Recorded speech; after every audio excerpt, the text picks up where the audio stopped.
Olá pessoal, tudo bem com vocês? Eu sou o professor Pedro e hoje teremos mais uma aula de História. No módulo passado, nós aprendemos sobre a Revolução Francesa, que mudou os rumos da história da humanidade ao colocar entre seus direcionamentos os ideais iluministas. Hoje, iniciaremos um novo módulo. Vamos voltar a falar sobre a história do Brasil.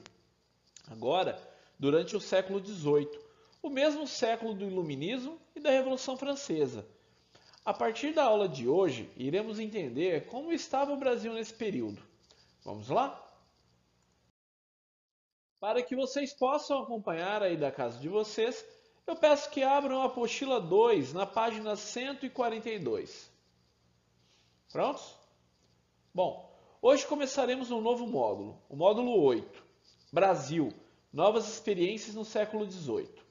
Para iniciar, vamos realizar um exercício.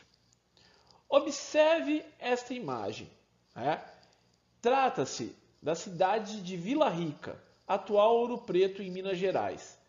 Nessa imagem, o pintor e desenhista francês Arnaud Julien Pallier registrou parte do panorama urbano da cidade em 1820.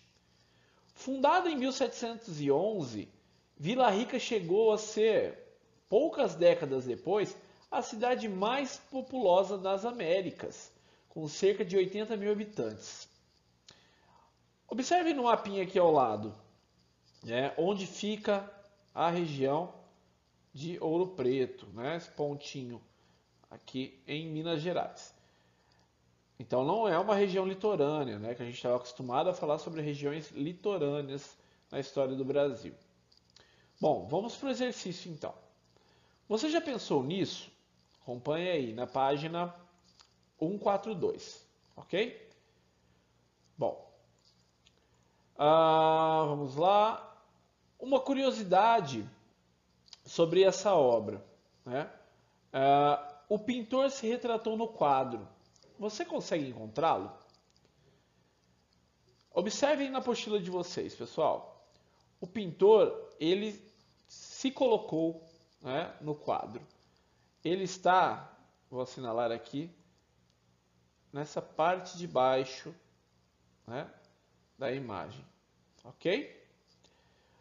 Pessoal, ele capturou, as imagens conforme a sua percepção. Elas não são um retrato, são uma representação de determinada realidade.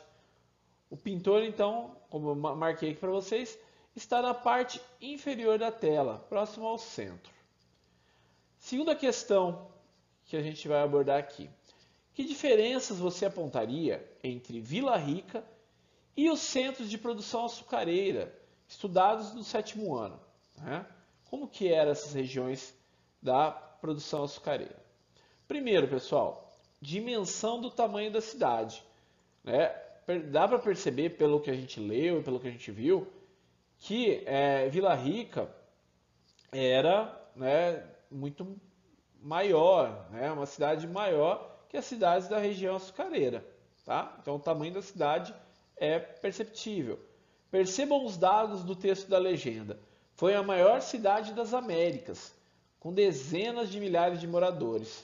Então é um impacto, é uma diferença na configuração das cidades, ok? O que teria motivado tantas pessoas a se concentrarem em um lugar só? Bom, pessoal, era necessário haver, então, dá para a gente pensar, que alguma situação que motivasse essas pessoas, e que essa situação precisava ser suficiente para sustentar tantas pessoas em um determinado espaço. É possível que vocês estejam pensando nos nomes Vila Rica e Ouro Preto como uma relação com o ouro, ok? E isso está correto. Nós vamos aprender mais sobre isso.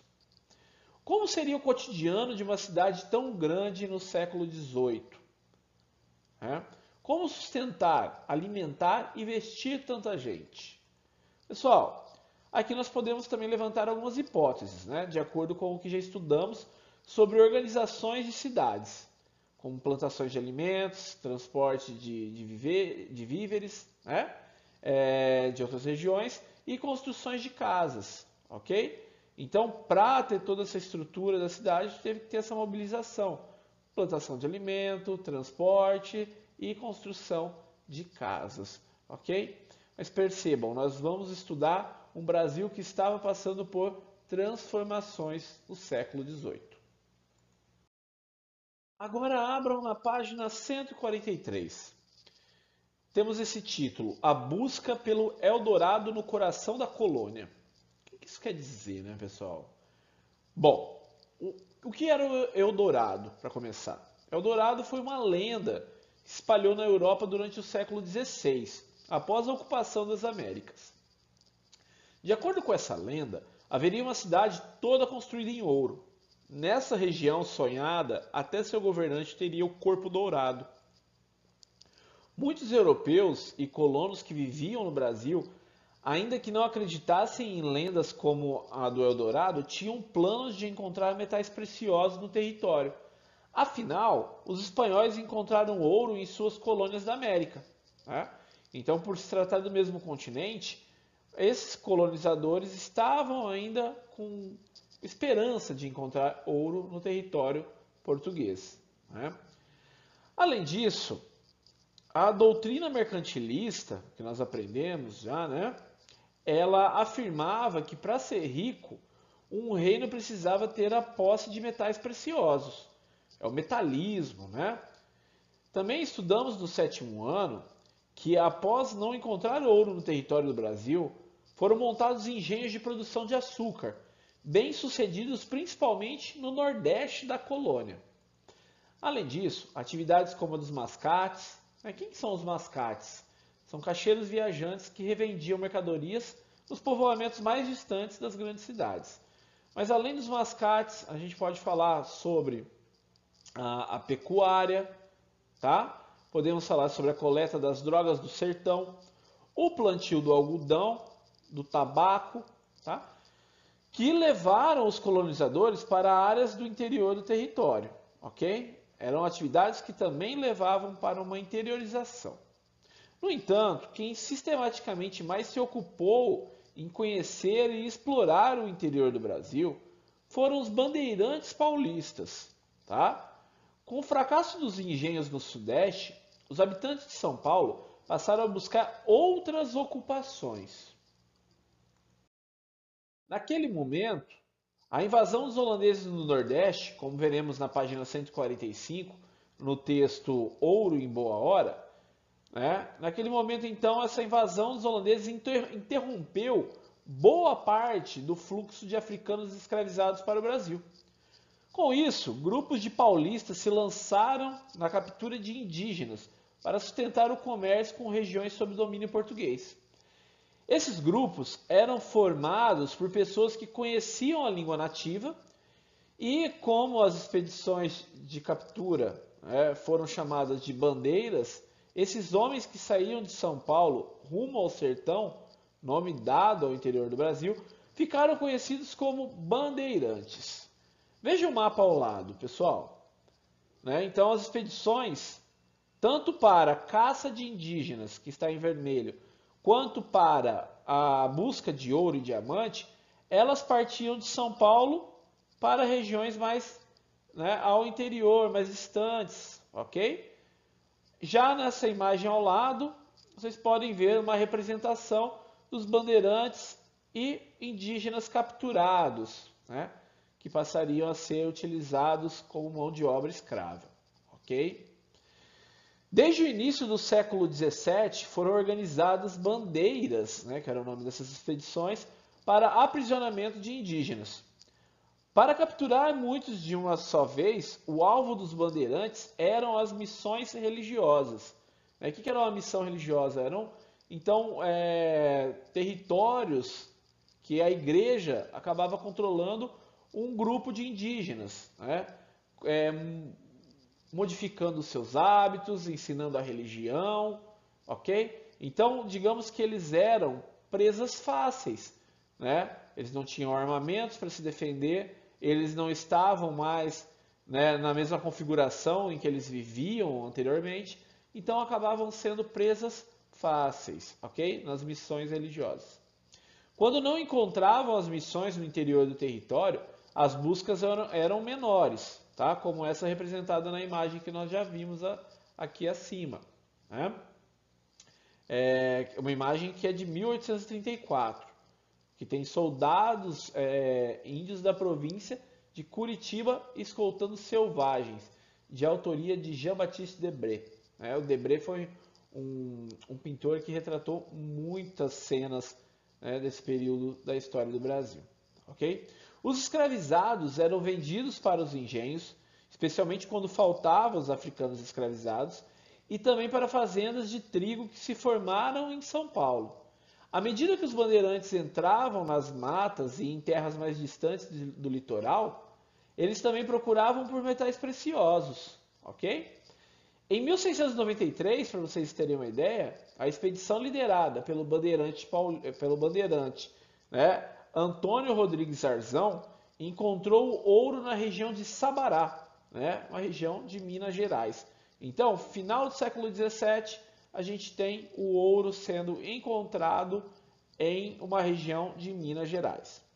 Novas descobertas de ouro foram feitas em regiões próximas, tanto nos rios, que é o chamado ouro de aluvião, quanto nas rochas, que é o ouro de beta, nas minas. Por volta de 1729, foram encontrados diamantes na região do Tijuco, atual município de Diamantina. Ok?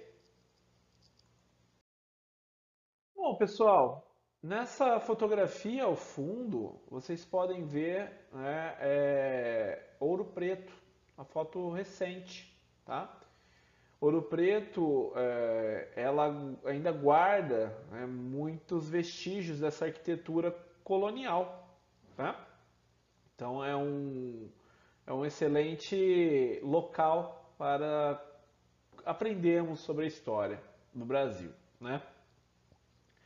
Nessa aula de hoje, pessoal, vocês compreenderam então as especificidades, tá, da organização socioeconômica da atividade mineradora no Brasil.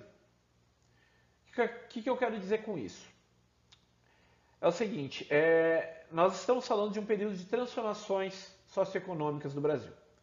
Transformação em que diz respeito à integração nacional, comunicação entre regiões, tá?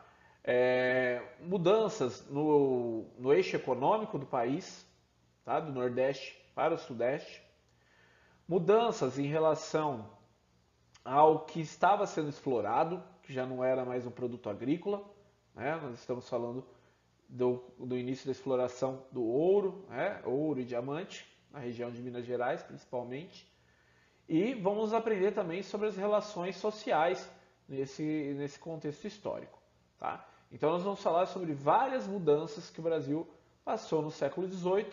Lembrando, o Brasil não está, a história do Brasil não está acontecendo apartada do resto da história do mundo. Tá? Então, se nesse período da história estão acontecendo revoltas relacionadas aos ideais iluministas, a gente vai ter a independência nos Estados Unidos, que é na América. Lá na Europa a gente vai ter a Revolução Francesa. Então nós vamos ver de que forma esses ideais vão chegar aqui na colônia e como que vai ser a reação das pessoas que estavam se apropriando dessas ideias iluministas aqui em território da até então colônia portuguesa. Ok? Bom, pessoal, espero que tenham gostado da aula de hoje. Ao lado está meu contato caso tenham dúvidas. Bons estudos, muito obrigado e até a nossa próxima aula.